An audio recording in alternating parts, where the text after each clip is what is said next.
సరిపోతుంది.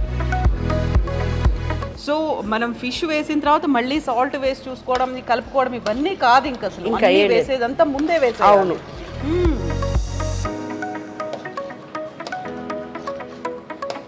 Okay,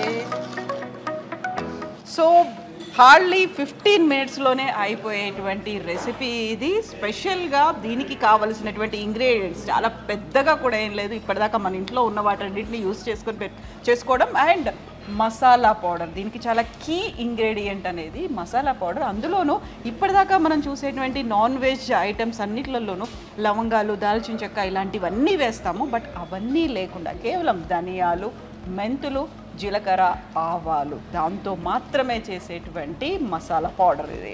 so already mouth వాటరింగ్గా అనిపిస్తోంది షకీలా గారు. ఇంకా ఎంత టైం వెయిట్ చేయాలి? ఇంకా మ్యాక్స్ ఇంకొక 10 minutes. అవును.